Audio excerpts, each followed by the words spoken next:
Hallelujah. This is the last session together. Ya, ini sesi yang terakhir ya saudara. Billy, what happened to half my congregation? Ini pertanyaannya, apa yang terjadi dengan separuh pesertanya ini saudara? I thought this is supposed to be the most important Karena meeting. saya rasa ini kan harusnya sesi yang paling penting gitu loh saudara ya. Never mind. How many people it takes to bring revival? How many people does it take to bring revival? Oke, berapa banyak yang dibutuhkan orang itu untuk bawa untuk terjadinya kebangunan rohani saudara? Just one person. Satu orang saja yang dibutuhkan saudara. Amin. One person. Satu pribadi. One person who is healed. Satu orang itu adalah saudara. One person who is healed.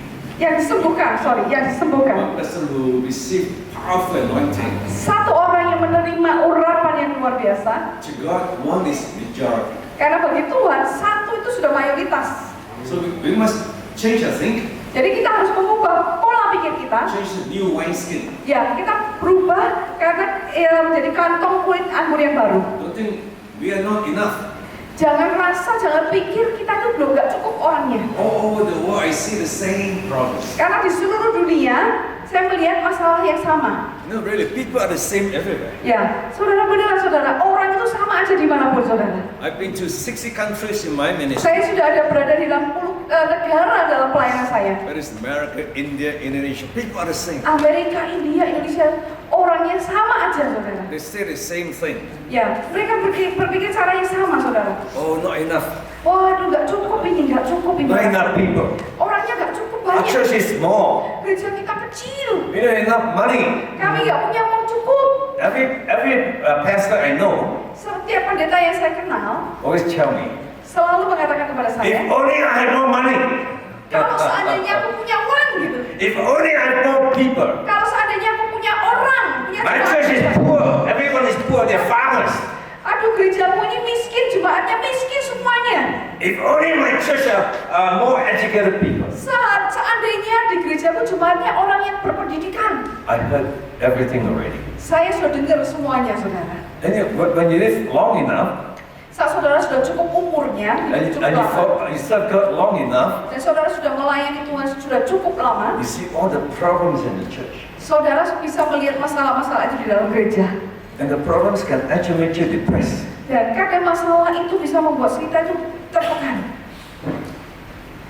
And when you see all the problems, Dan saat kita melihat semua masalah ini, you better get the right answer. kita perlu mendapatkan jawaban yang tepat. Otherwise, you cannot go on. Kalau enggak, kita nggak bisa teruskan ini. So after I see all the problems, Setelah saya lihat semua masalah ini, saudara, I'm desperate for the answer. waduh, saya ini benar-benar putus asa merindukan jawaban. Desperate for the answer. Merindukan jawaban benar-benar.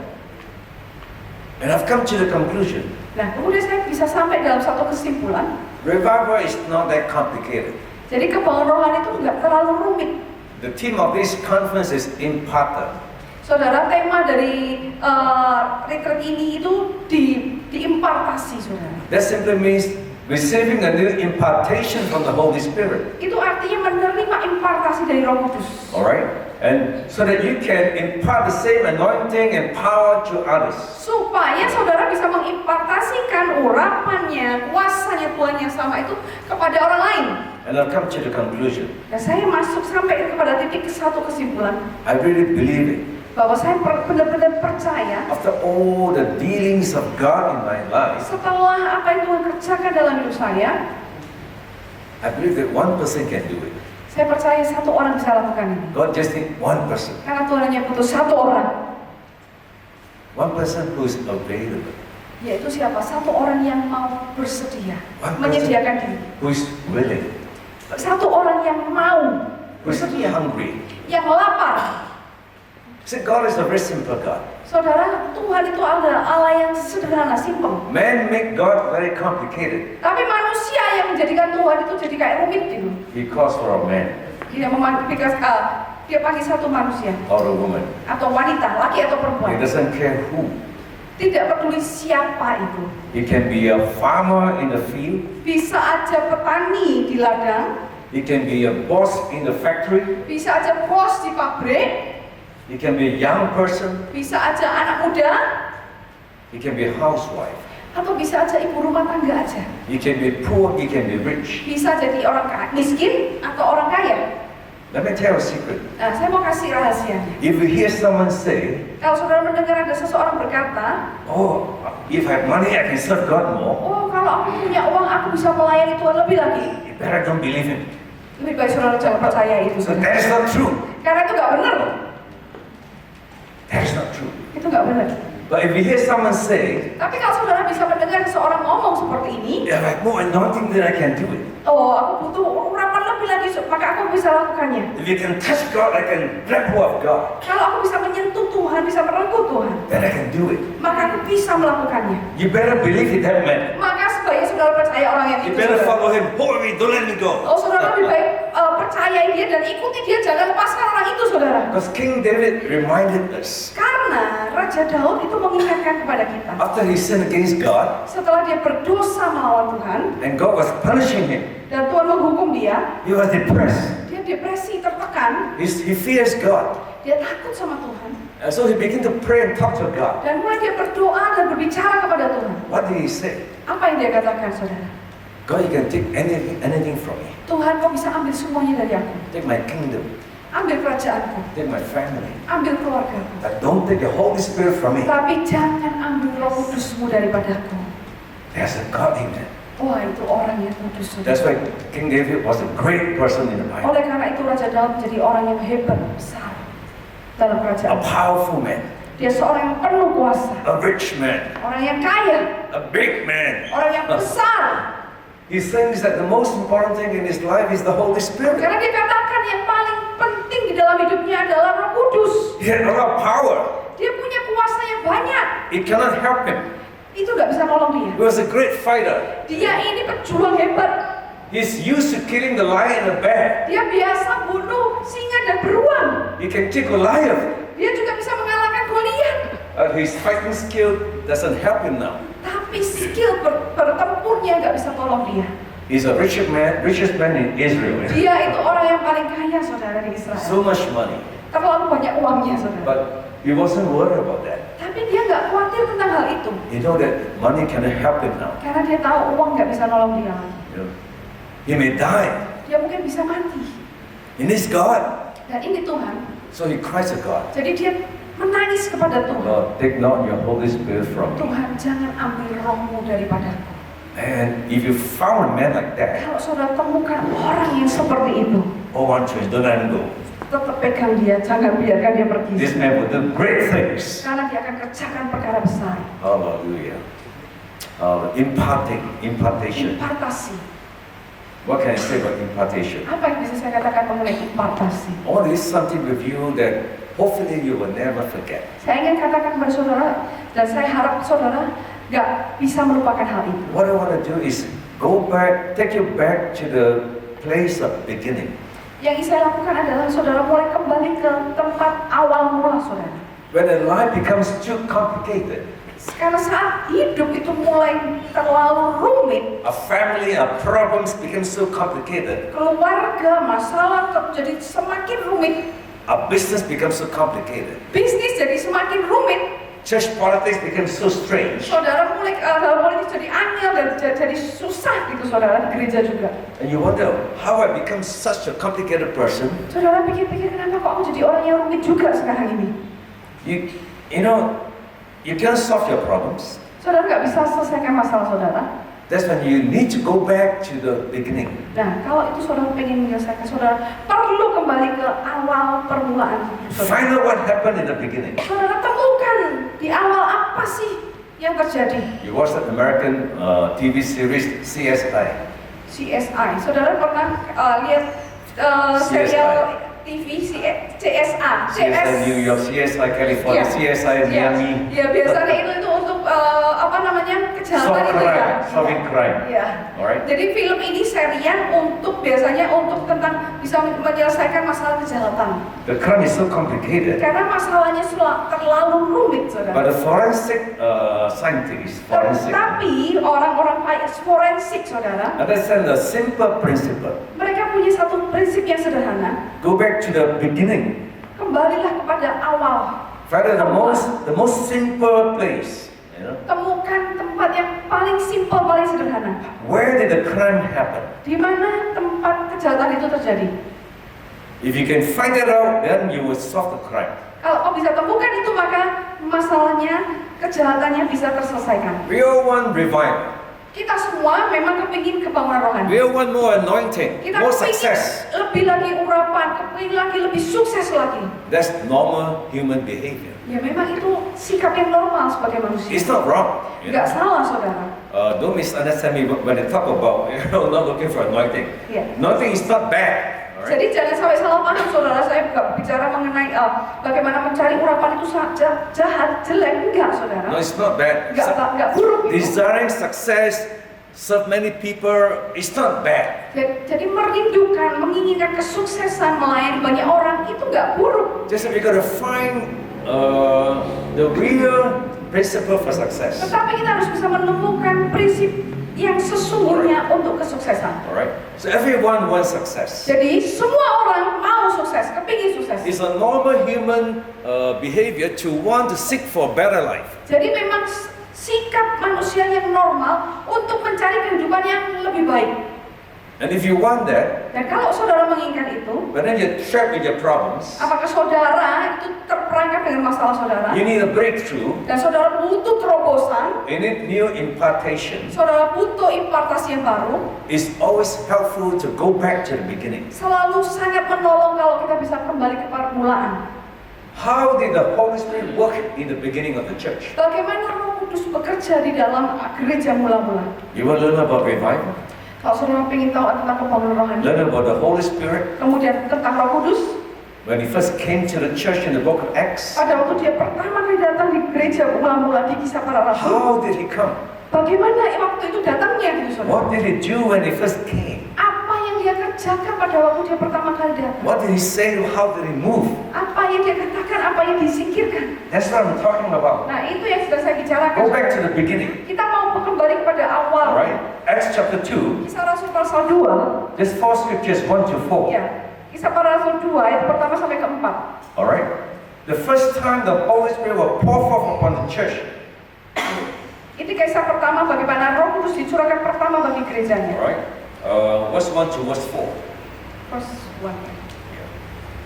Acts 2. Ayat 2 ya. Kisah Para Rasul 2 ayat pertama sampai Let's all read keempat. together in Indonesia. Ayo kita baca bersama-sama ya saudara ya. Sudah temukan Kisah Para Rasul 2 ayat 1 sampai dengan keempat? Sudah ya? Oke, kita baca bareng-bareng di hitungan ketiga. 2, 3. Ketika tiba hari Pentakosta, semua orang percaya berkumpul di satu tempat. Tiba-tiba turunlah dari langit suatu bunyi seperti tiupan angin keras yang memenuhi seluruh rumah di mana mereka duduk. Dan tampaklah pada mereka bidadari seperti nyala api yang bertebaran dan hinggap pada mereka masing-masing. Maka penuhlah mereka dengan Roh Kudus. Lalu mereka mulai berkata-kata dalam bahasa-bahasa lain seperti yang diberikan oleh Roh itu kepada mereka untuk mengatakannya. Amin. Now let's reenact the scene and try to understand the sentiment of the apostles on that day. Nah, saudara, kita perlu bisa memahami kembali, saudara, sentimen yang dirasakan oleh para rasul di zaman itu, di waktu itu, saudara. Remember that before that, in the Old Testament season, the Holy Spirit wasn't poured forth upon the world. Ingat, saudara, di zaman Perjanjian Lama, Roh Kudus itu gak dicurahkan kepada dunia. So this was the first visitation of the Holy Spirit. Jadi waktu itu adalah pertama kali lawatan Roh Kudus. That's the best place to learn about Dan God. itu adalah tempat terbaik supaya kita bisa belajar, saudara. The first church, the first infilling. Jadi gereja pertama, gereja mula-mula yang pertama kali dipenuhi. Jesus just ascended into heaven, Jadi waktu itu Yesus baru saja naik ke surga. and he told his disciples, "Wait in Jerusalem." Dan dia mengatakan kepada murid-muridnya, tunggu, nantikanlah di Yerusalem. Now these disciples were not simple people. You know. Nah, saudara, para murid-muridnya itu bukan orang yang sederhana. They were personally handpicked by Jesus. Mereka ini bukan orang biasa, saudara, maksudnya. Tapi mereka itu secara pribadi dipilih sendiri oleh Tuhan Yesus. They were chosen by Jesus. Mereka sendiri dipilih oleh Yesus. They spent 3 years moving with Jesus. Mereka habiskan bertahun-tahun bersama bergerak mereka berkeliling bersama Yesus. They attended the best Bible school. Jesus was the teacher. Saudara, mereka ini mengikuti sekolah Alkitab terbaik, saudara, dan gurunya Yesus, saudara. And they were born again. Dan mereka juga lahir baru. They saw all the miracles of Jesus. Mereka lihat semua mujizat yang dilakukan oleh Tuhan Yesus. And I would think they are ready to go and preach the gospel. Dan saya merasa mereka itu sudah siap untuk mengabarkan Injil. Today there are many people like that. Hari-hari sekarang banyak orang kayak gitu, saudara. They are born again. Mereka lahir baru, They're going to Bible school. mereka masuk ke sekolah They Alkitab. want to serve God. Oh, aku mau melayani Tuhan. They have a lot of knowledge. Mereka punya dapat pengetahuan yang banyak. But then Jesus said, no, you're not ready yet. Tapi Yesus ngomong, belum, kamu belum siap. One last thing before you graduate. Satu hal yang terakhir sebelum kamu lulus, Be filled with the Holy Spirit. yaitu dipenuhi dengan Roh Kudus. Wait in Jerusalem. Tunggu dulu di Yerusalem. And when Jesus says wait, Pada waktu Yesus berkata tunggu, nantikan.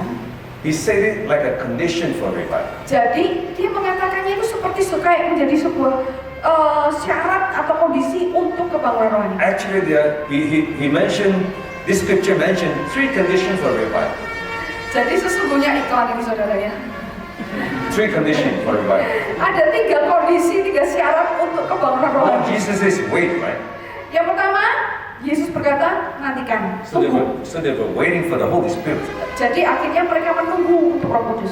Why wait for the Holy Spirit? Kenapa aku harus menantikan Roh I mean, Kudus? they've been waiting 3 years. They've been following Jesus. Pak, karena maksudnya gini, mereka itu sudah mengikuti Yesus 3 tahun kan? To understand this, theology won't help you.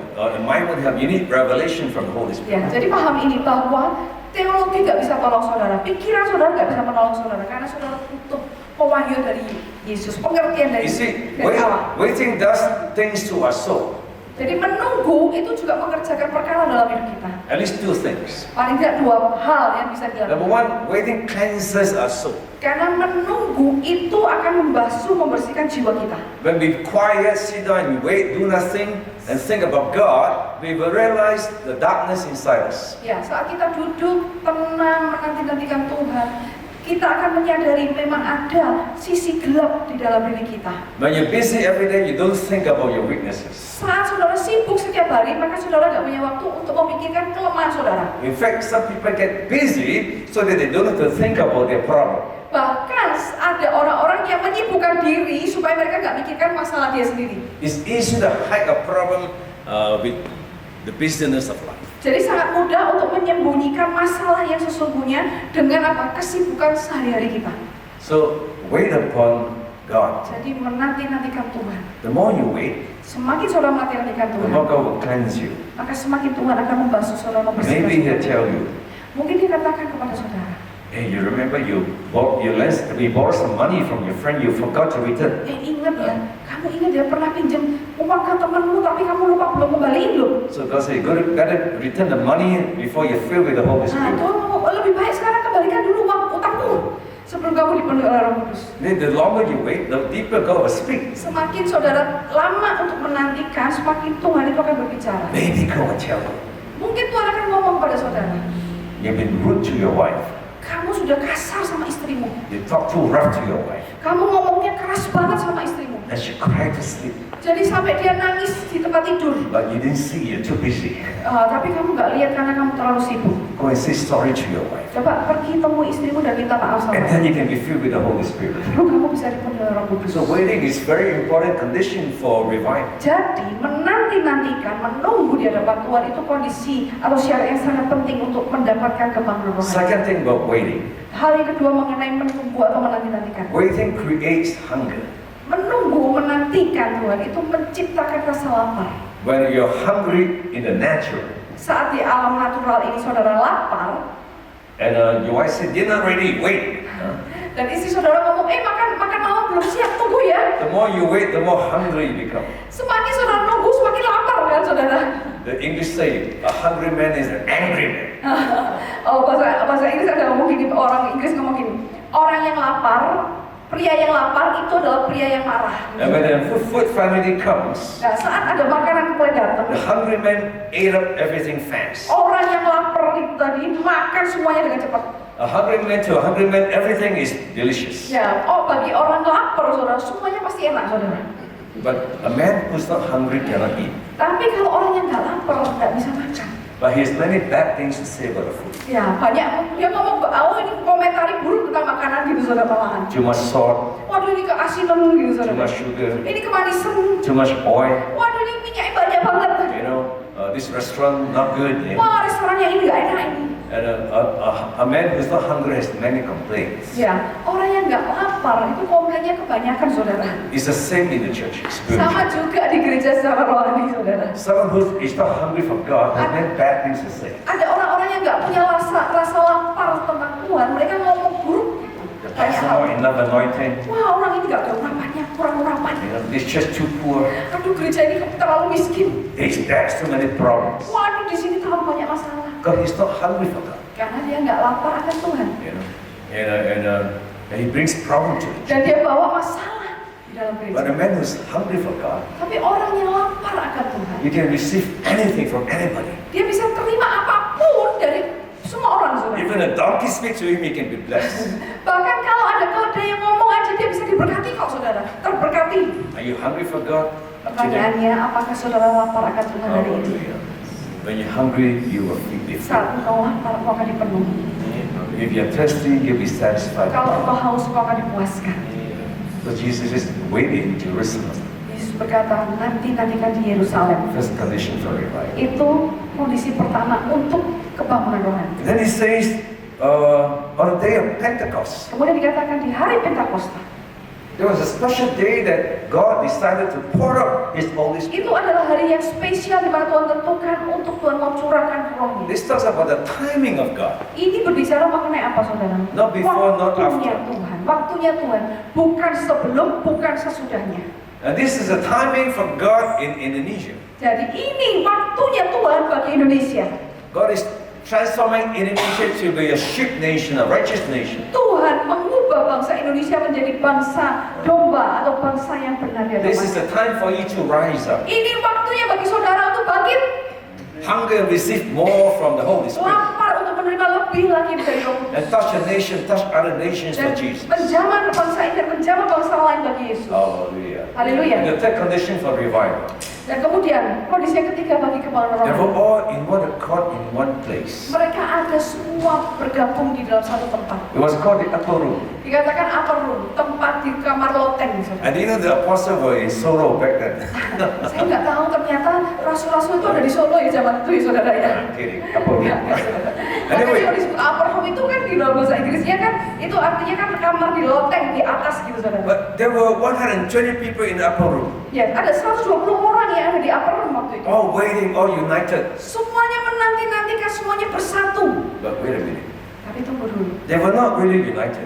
Mereka sebetulnya nggak terlalu bersatu. Because there was supposed to be 500 people. Karena seharusnya orangnya 500 orang saudara. Because Jesus told 500 people who saw him rose up to heaven, wait in Jerusalem. Karena Yesus mengatakan kepada 500 orang yang melihat Yesus naik ke surga, dikatakan nantikanlah di Yerusalem. But only 120 in the upper room. Tapi ternyata cuma ada 120 orang aja saudara di kamar loteng. 380 were missing. Ya 380-nya hilang saudara. They were busy doing many things. Mereka mungkin sibuk melakukan hal-hal yang They lain. went home to sleep. Mereka pulang untuk tidur. They were thinking, oh, if God want to bless me, He can bless me in my bedroom sleeping. Mereka berpikir gini, oh kalau Tuhan mau memberkati aku, Dia bisa memberkati pada waktu aku tidur. Oh, if God is real, He can fill me warm in my house. Why must I go to church? Oh, kalau Tuhan bisa mau memenuhi aku, kenapa kok harus ke gereja? Tuhan bisa memenuhi aku di rumahku. Well, the church is the house of God.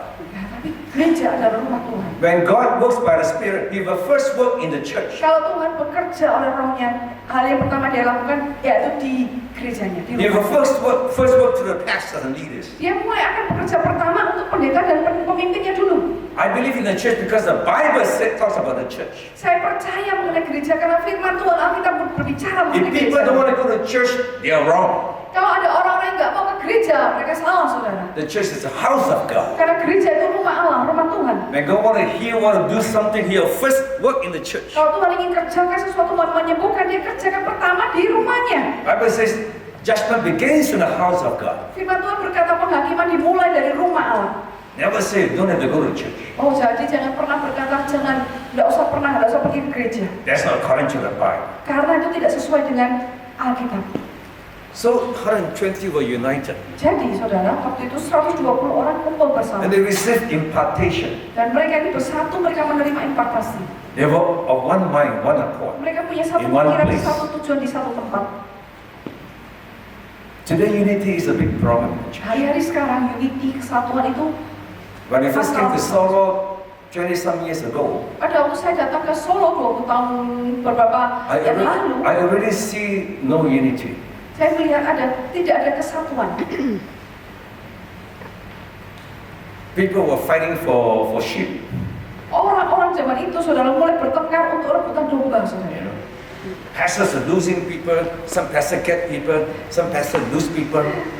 Jadi ada pendeta yang kehilangan jemaatnya, kehilangan dombanya, ada pendeta-pendeta yang dapetin domba baru gitu, saudara ya. And 25 years later, And still got problem.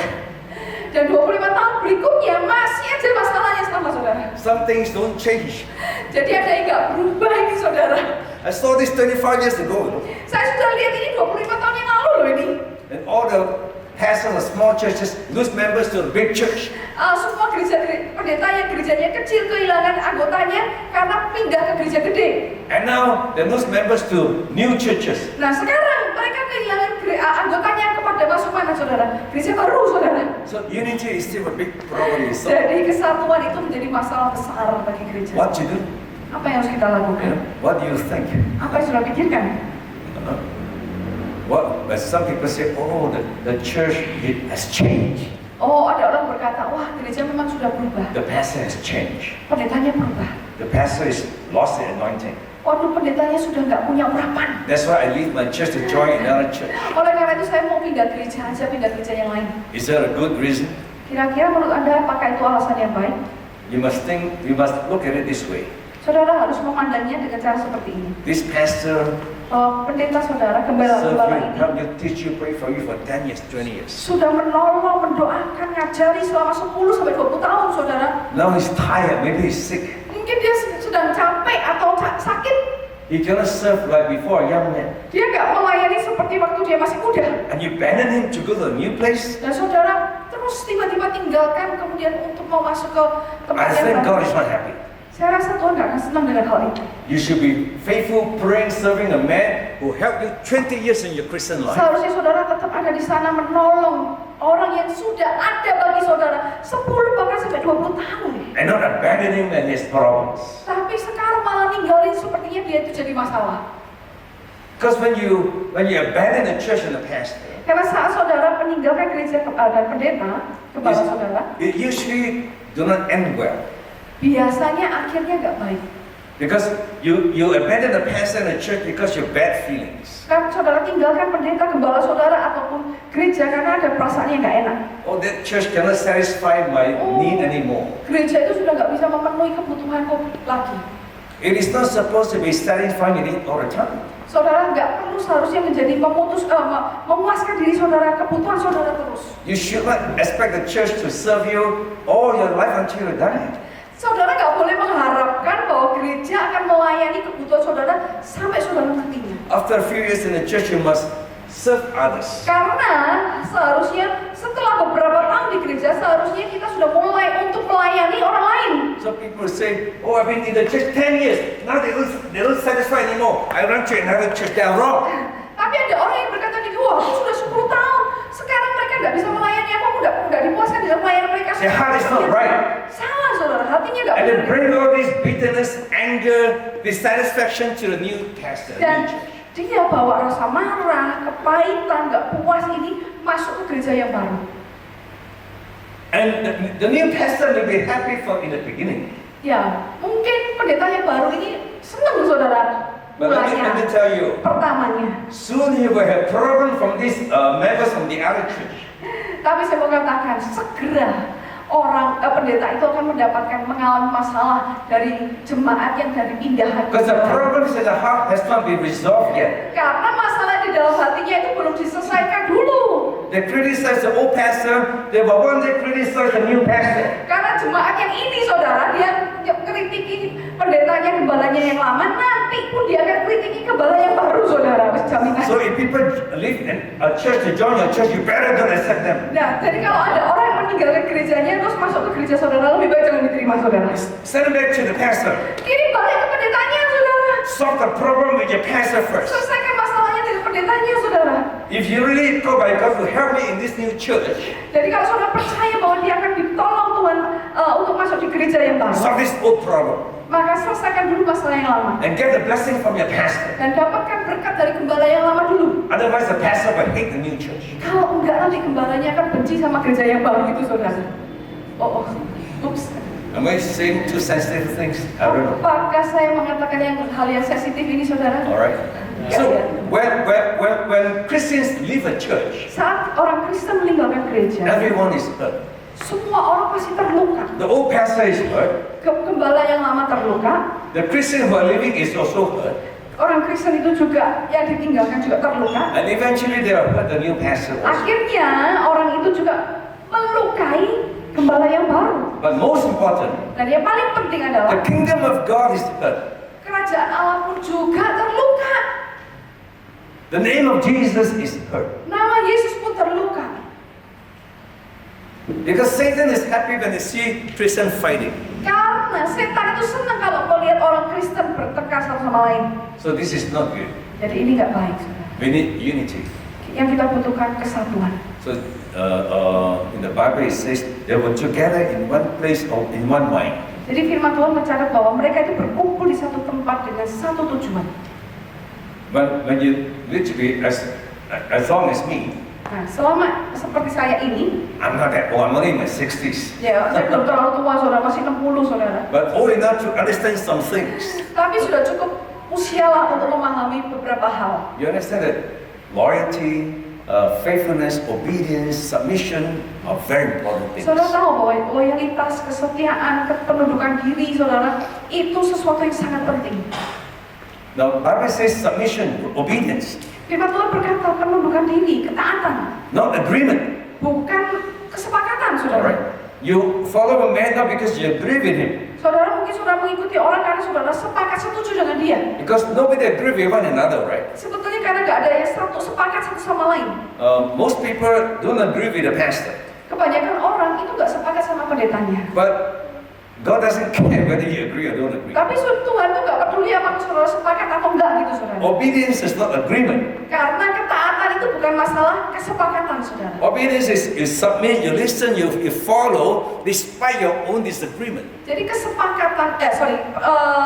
ketaatan itu adalah saudara mau menundukkan diri, mau mengikuti, terlepas dari kalau saudara nggak sepakat atau nggak setuju. Alright?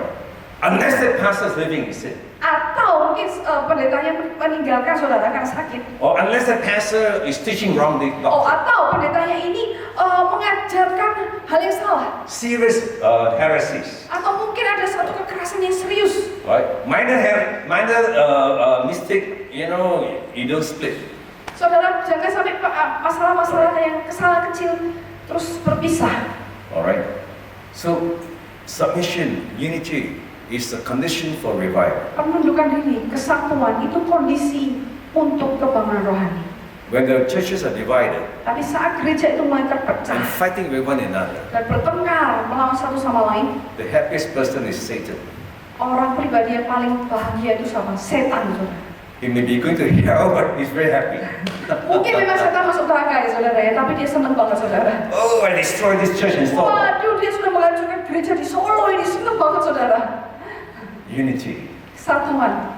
I don't know why I'm talking so much about this. Maybe you need to hear this. Ya, saya nggak tahu kenapa kok saya berbicara banyak tentang kesatuan. Mungkin saudara perlu dengar tentang hal ini. Finally, the Holy Spirit came. Nah, kemudian saudara, Roh Kudus turun. For the first time in the history of the world. Jadi ini pertama kali dalam sejarah dunia. Before that, Holy Spirit only come for one person or one woman or one man. Jadi sebelumnya Roh Kudus itu hanya turun kepada satu pribadi, satu orang. Saudara. But now He comes upon the whole church. Tetapi waktu itu turun atas seluruh You want to fill the anggota whole gereja. world with His presence. Dia ingin memenuhi seluruh dunia dengan hadiratnya. It's the first time. Dan ini kali pertamanya. What happened there? Kira-kira apa yang terjadi? Bible says He came like the wind and the fire. Firman Tuhan mencatat bahwa dia turun seperti bunyi deru angin dan Although juga there are api. many other names for the Holy Spirit, Mungkin ada banyak nama tentang Roh Kudus. He's a dove, Dia ini burung merpati, He's a comforter, dia ini comforter itu penghibur.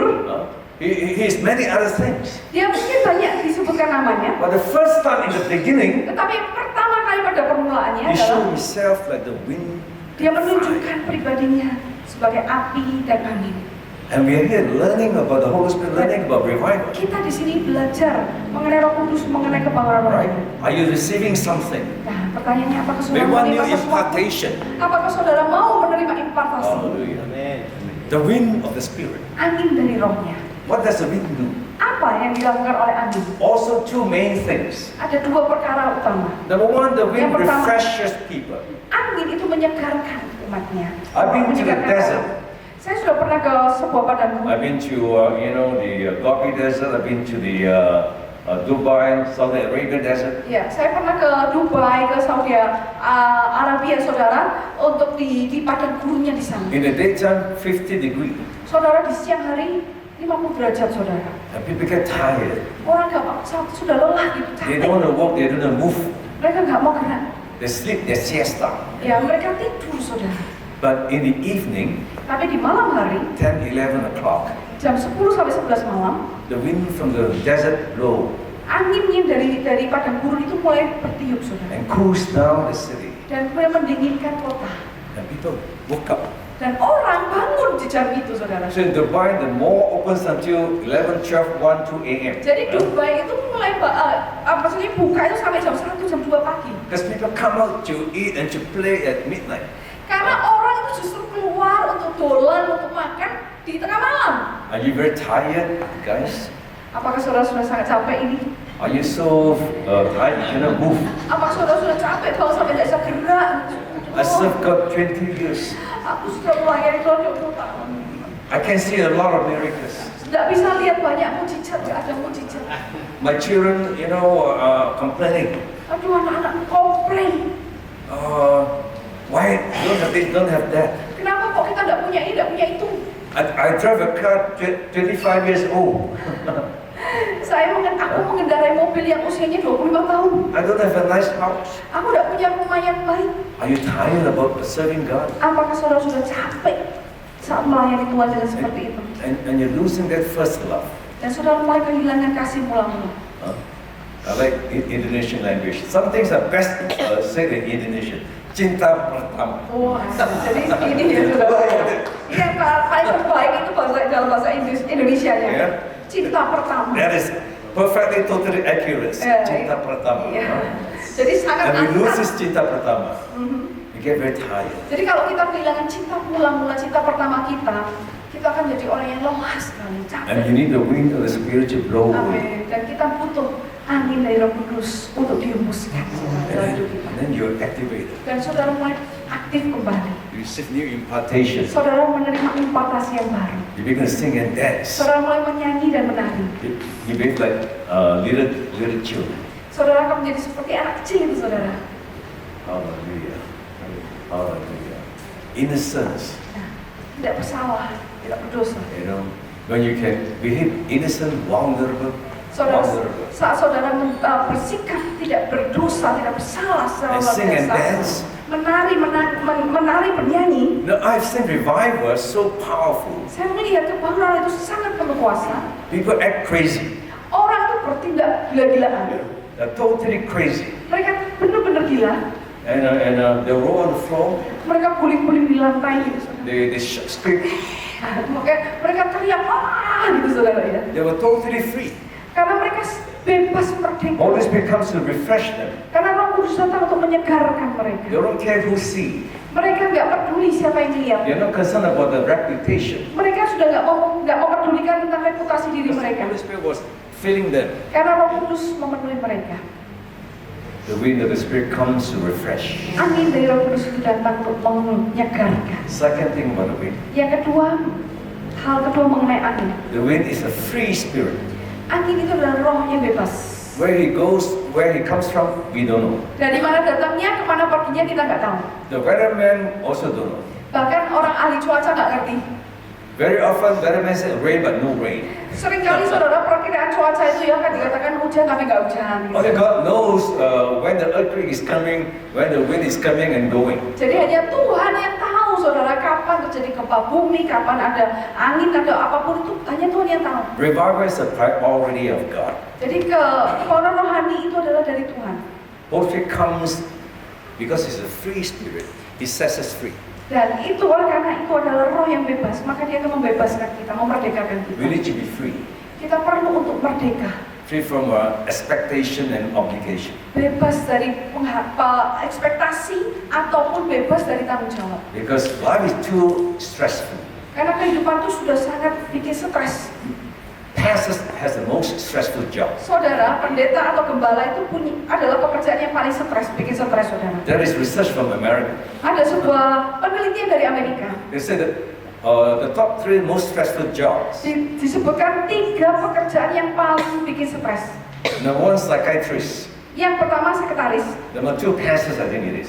Yang nomor 2 itu pendeta. I think number 3 is doctors. Yang ketiga dokter saudara. Because people die very stressed. Karena orang mati gitu stres, bikin stres saudara. But pastors handles people. Tapi pendeta itu kan menangani jemaat.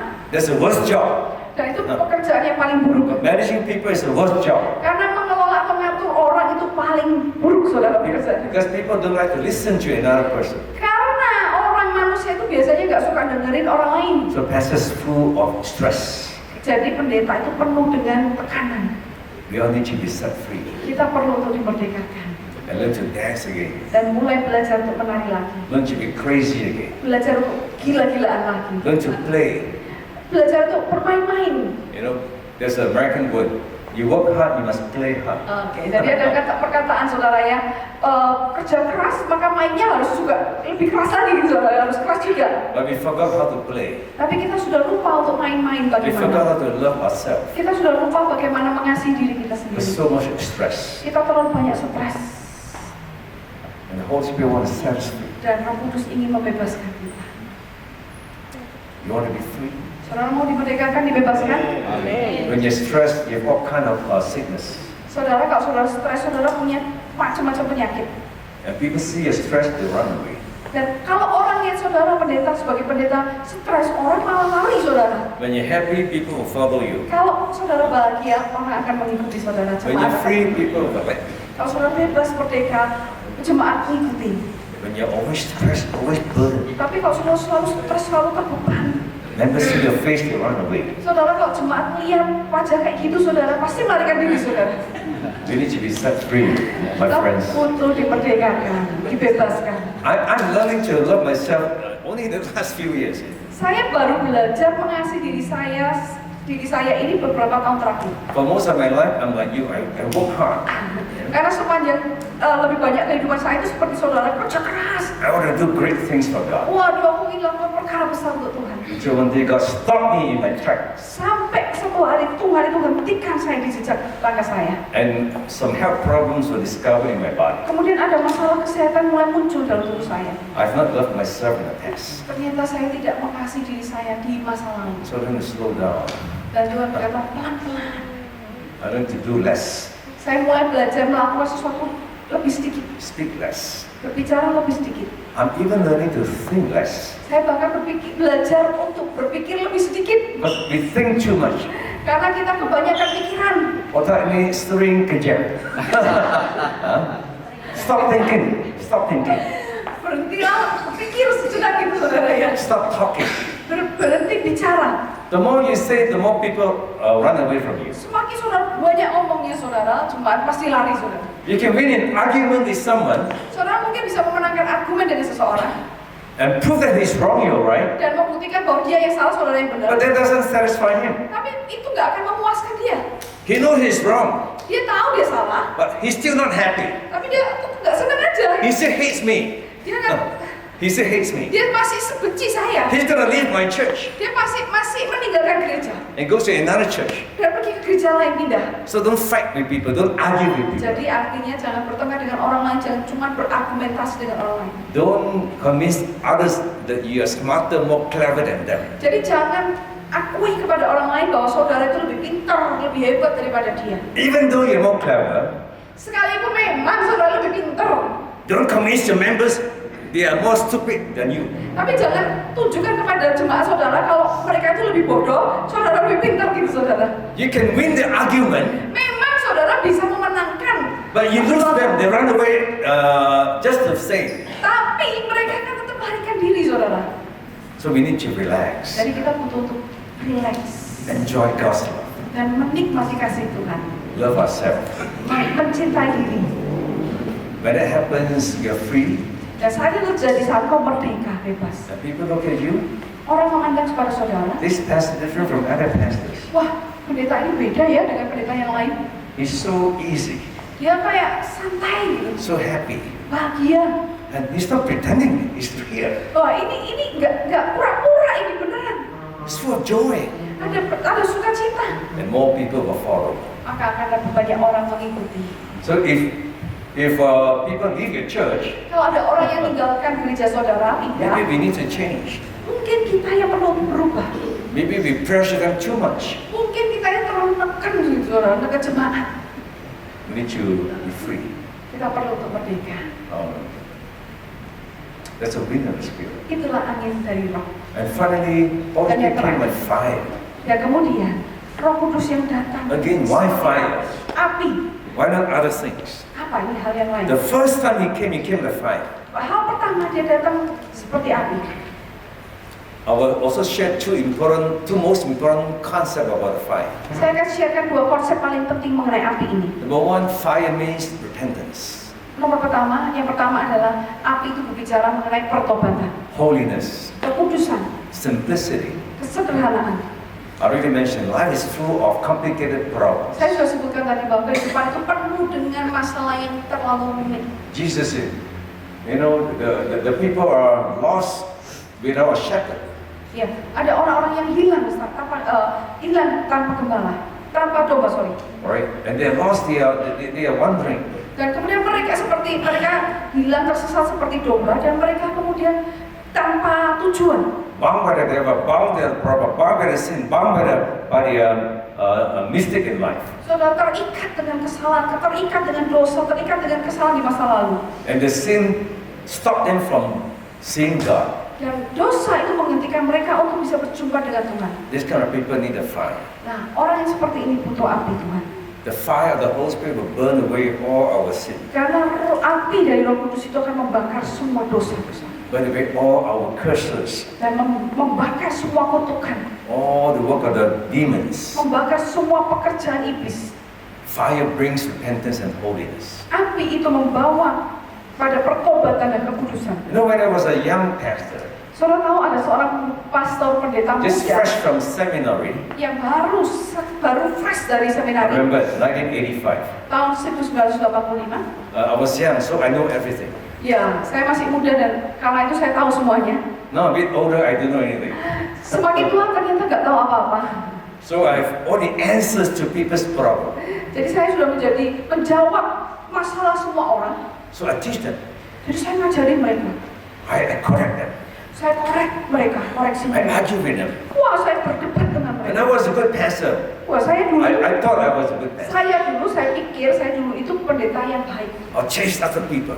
Wah, saya kejar semua orang. Spend time, spend money, buying them lunches. Saudara, kejar-kejar mereka, habiskan waktu untuk berkasih makan, maksudnya To terakhir. convince them they've sinned and they must come to church. Saat mereka bisa berdosa, bisa dibasuh, mereka datang ke gereja.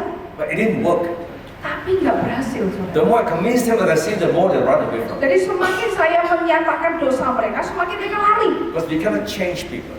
Karena kita nggak bisa mengubah orang. And then I got so fed up. Jadi akhirnya saya sampai lelah sekali. Although maybe I'm not fit to be a pastor. Terus saya pikir saya nggak cocok nih jadi pendeta. So as a last resort, I prayed. Jadi hasil terakhirnya saya berdoa. It was a desperate prayer. Dan itu adalah doa yang putus asa. I questioned my calling. Saya mempertanyakan panggilan saya. Well, the church not growing. Oh Tuhan, gereja ini nggak bertumbuh. People don't come to church. Orang nggak datang ke gereja. Maybe I'm wrong. I shouldn't be a pastor. I do business and give money to the Mungkin pastor. aku yang salah. Aku harusnya nggak jadi pendeta. Aku bisnis aja kasih uang ke pendeta. But the more I prayed, Tapi semakin saya berdoa, the more broken I became, semakin remuk saya, the more I humble myself before God, semakin saya merendahkan diri di hadapan Tuhan, the more people come to my church. malah semakin banyak jemaat datang ke gereja saya. And people come, they tell me, Pastor, I drive past your church many times. Saya berkata, oh Pak Pendeta, saya itu ketemu sama Pak Pendeta itu sering kali. I didn't want to come. Tapi aku nggak mau datang. But this morning, I don't know why, something drew me to the church. Tapi pagi ini beda. Kayak ada sesuatu yang tarik-tarik aku untuk ke gereja. Because of the fire of the Holy Spirit. Oleh karena ada api dari Roh Kudus.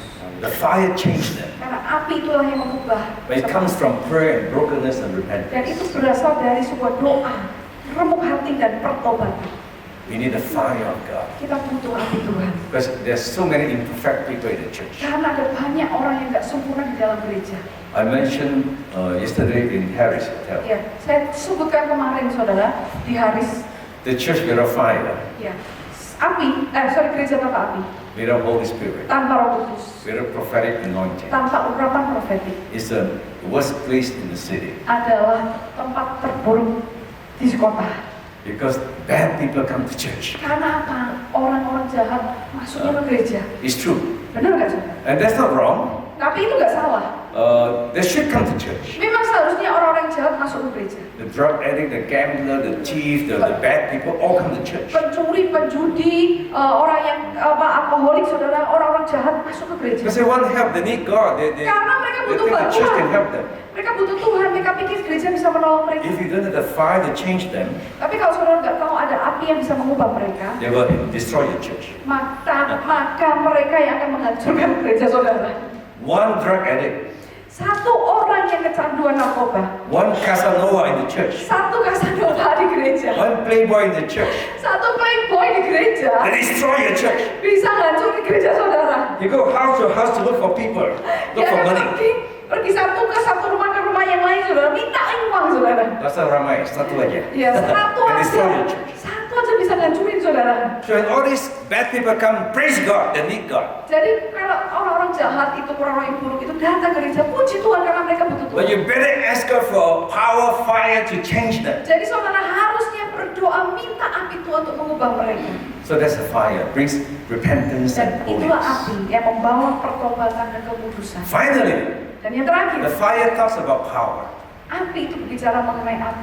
anointing, Mengenai power. kuasa, urapan. And the Bible says, Dan firman Tuhan berkata, with God all things are possible. bersama Tuhan segala sesuatu adalah mungkin. With God, Bersama Tuhan, not with men. bukan dengan manusia. All the best of men cannot move the kingdom of God. Saudara, yang terbaik dari manusia itu nggak bisa menggerakkan kerajaan surga. All Memindahkan your intelligence, all your idea, all your strength, semua all your kepintaran, money cannot bring revival. semua kepintaran, semua ide saudara, semua keuangan saudara nggak bisa bawa kebangunan rohani. The fire. What is the greatest miracle you've seen in your life? Apa yang dilakukan? What is the greatest? Apa yang terbesar, terhebat? What was the greatest ever miracle in Indonesia? Apa sih mujizat yang terbesar, terhebat yang ada di Indonesia? Recently, I met a 5-year-old girl in Jakarta. Ya, baru-baru ini saya ketemu sama cewek usia 5 tahun. She was born with only one kidney. Lahir hanya dengan satu ginjal. Anyone heard this testimony?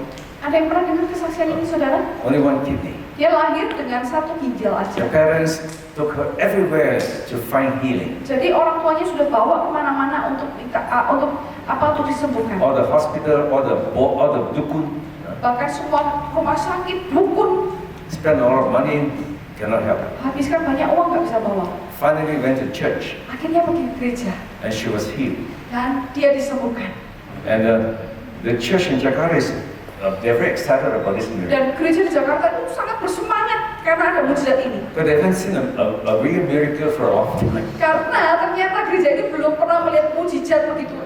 Selama itu belum melihat mujizat yang luar biasa, saudara. Jakarta pastor too smart, Karena pendeta di Jakarta itu terlalu pintar, too strong, too much money. terlalu kuat, terlalu banyak uang. The church is too big, Gerejanya terlalu besar. so they don't see a lot of miracles Jadi anymore. mereka sudah nggak lihat lagi mujizat lagi, saudara. What happened was that a new kidney grew miraculously. Jadi saudara, secara mujizat saudara, ini ginjalnya itu tumbuh subuh, saudara. People are talking about it in Jakarta right now. Dan orang membicarakan hal ini di Jakarta, saudara, saat ini. That was a great miracle. Karena itu mujizat besar, saudara. Have you seen the real miracle where they come back to life? Nah, pernahkah saudara bisa melihat mujizat yang besar, ada orang mati bangkit kembali? I've seen. Saya sudah lihat. You see a dead person come back to life, Nah, pada saat kita melihat ada orang mati kembali lagi, you will never again doubt God. maka saudara nggak mungkin akan lagi meragukan Tuhan. God can do anything. Karena Tuhan bisa kerjakan segala hal. And you and I believe. Saat saudara dan saya percaya, One of the most amazing miracles that I see, mujizat apa yang paling luar biasa yang saya pernah lihat? about 20 years ago, Itu jadi kurang lebih 20 tahun yang lalu, someone came to my church in Malaysia, ada seseorang datang ke gereja saya di Malaysia. and he has liver cancer, Dia, stage 4. dia punya kanker liver stadium 4. So he told me, Pastor, can your God heal me? If God can heal me, your God can heal me, I'll join your church. Oke, dia berkata, Pak Pendeta, bisa nggak Tuhan itu sembuhkan aku? Kalau aku disembuhkan sama Tuhanmu, aku mau masuk ke gereja. Doctors gave him at the most 3 months to live.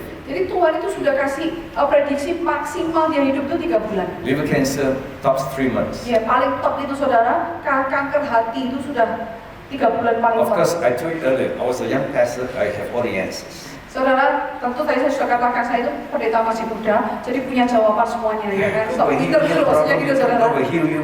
Lalu saya katakan, Tuhan akan sembuhkan kamu. And he said, I'm a great sinner, Pastor. Wah, saya ini pendeta senior. Don't worry, God will forgive you. Wah, saudara, nggak usah masalah, nggak usah khawatir, Tuhan akan ampuni kamu. What have you done, by the way? Emang sudah kamu lakukan apa? And he said, I'm a professional killer. Saya tanya, kamu ini kerjain apa sih? Saya ini pembunuh bayaran, profesional. I'm a top gangster in Southeast Asia. Jadi aku gangster top di Asia Tenggara. And people pay me money to kill their enemies. Jadi orang tuh kasih uang saya untuk bunuh musuhnya, pembunuh bayaran. I was shocked. Oh, saya kaget, saudara. I didn't know whether to pick up the phone, call the police, or lay hands or pray for him. 2 hands fighting. Saya jadi bingung, saudara. Entah saya telepon polisi untuk nangkap dia, atau saya harus tumpahkan tangan untuk duit dia. There's a murderer in my church. Waduh, ini ada pertentangan besar di sini, saudara. What am I going to do? Apa yang harus saya lakukan ini?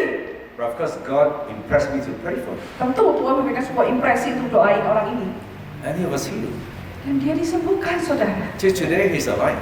Sampai hari ini dia masih hidup, saudara. And he became an evangelist to the gangsters, drug addicts, and criminals. Dan sekarang dia jadi penginjil, saudara, untuk orang-orang kriminal, narkoba, gangster, saudara. A murderer.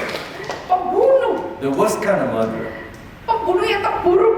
Who get killed for money. Yang membunuh untuk demi uang, saudara. God touched him, saved him. Tapi Tuhan menjamannya. That's a fire. Itulah apinya. Do you want this fire? Saudara mau api ini? I think the Indonesian church need to recover the old anointing. Saudara, gereja Indonesia itu perlu dipulihkan dari urapannya. Indonesia used to be full of miracles all the time. Ya, sebetulnya Indonesia itu biasanya itu penuh dengan mujizat sepanjang masa. 20-30 years ago. 30 tahun yang lalu, saudara. Now less and less. Sekarang semakin sedikit mujizat yang terjadi. Don't lose this anointing. Jangan sampai kehilangan urapan. Get right with Jesus. In your heart. Saudara, benarlah di hadapan Tuhan Yesus. Wait upon Him. Nantikan Dia. Be united. Saudara, jadilah gereja yang bersatu. We all need to repent from the sin of competition, and fighting with one another. Ya, kita perlu bertobat dengan sebuah dosa, yaitu ingin berkompetisi, cuman bertengkar satu sama lain. Then the Holy Spirit will come. Lalu di situ Roh Kudus akan turun. High level prophetic apostolic anointing. Urapan apostolik dan profetik yang level tingkat tinggi. Let's just stand before God. Mari saudara kita balik berdiri di hadapan.